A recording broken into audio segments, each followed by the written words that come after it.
Jangan lupa subscribe YouTube channel Metro TV News dan nyalakan notifikasi. Ya, Bareskrim Mabes Polri dan Polda Metro Jaya Senin dini hari tadi menggelar rekonstruksi penyerangan dan penembakan di Tol Jakarta Cikampek yang terjadi pada Senin pekan lalu.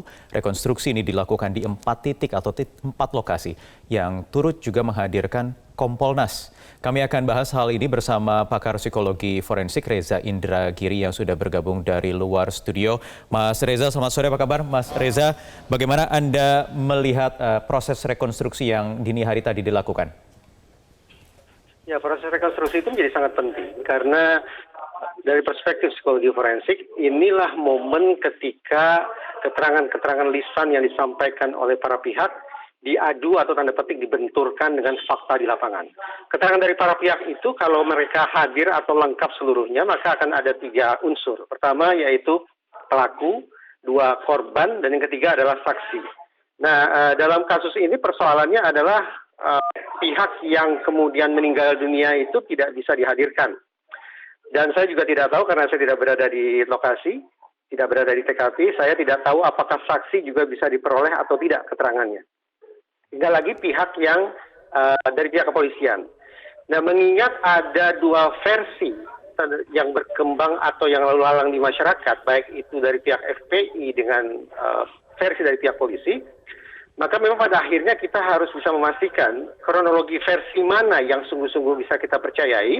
Ya. Dengan kata lain, proses rekonstruksi di TKP hari ini akan mengarahkan kita pada versi yang mana? Apakah versi FPI, ataukah versi polisi, atau mungkinkah ada versi ketiga sebagai akibat dari kesenjangan antara keterangan yang sudah diperoleh secara lisan dengan fakta yang diperoleh di lapangan. Ya, Mas Reza, tadi kan ada sebutkan adalah kesulitannya dalam kasus ini tidak ada pelaku yang juga menjadi korban tewas dalam peristiwa tersebut.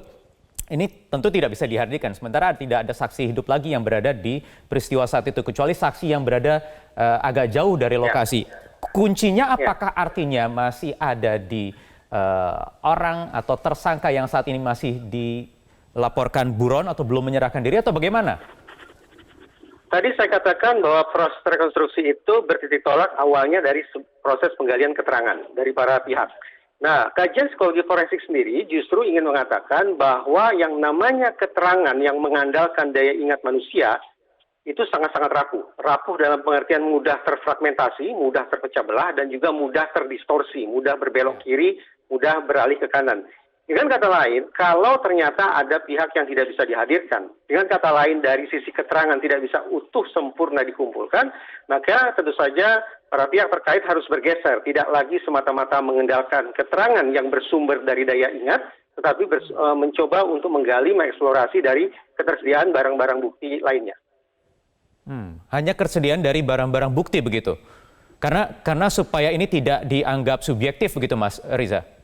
Oh, kalau concern atau kerisauan Mas Wahyu pada objektivitas, maka sebagaimana sudah saya sampaikan beberapa waktu lalu ke media, bahwa boleh jadi dibutuhkan semacam dewan investigasi bersama.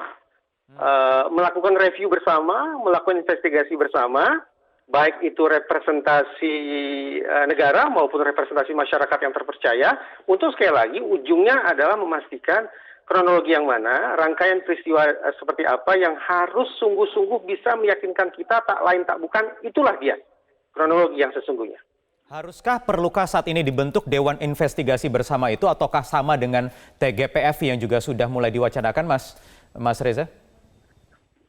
Saya terus terang tidak tahu cakupan tugas TGPF itu seperti apa, kemudian personilnya juga terdiri dari unsur-unsur seperti apa, tetapi saya pikir dalam konteks relasi antara masyarakat dengan kepolisian, kata kunci yang selalu didengungkan sejak dulu oleh Polri sendiri adalah kepercayaan, terpercaya misalnya.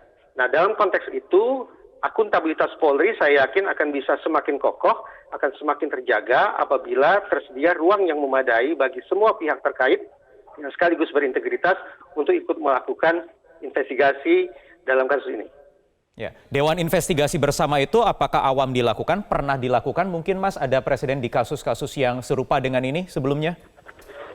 Kalau di Indonesia terus terang saya tidak begitu tahu Mas, tetapi praktek bahwa perlibatan masyarakat, representasi masyarakat atau perlibatan lembaga-lembaga negara lainnya dalam sebuah dewan bersama itu menjadi sebuah praktek yang lazim adanya.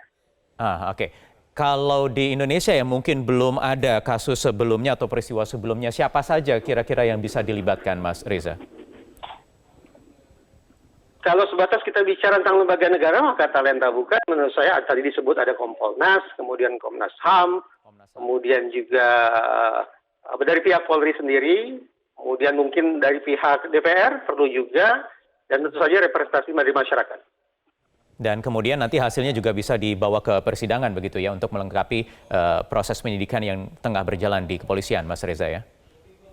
Saya yakin bahwa ketertiban, keamanan, kepastian hukum, keadilan harus diperoleh dengan cara-cara yang sesuai dengan hukum. Kita tidak memberikan ruang kompromi terhadap vigilantisme, yaitu terhadap aktivitas dari siapapun untuk dalih keadilan, ketertiban, kepastian, dan seterusnya, tapi justru dengan cara-cara yang menerabas hukum itu sendiri.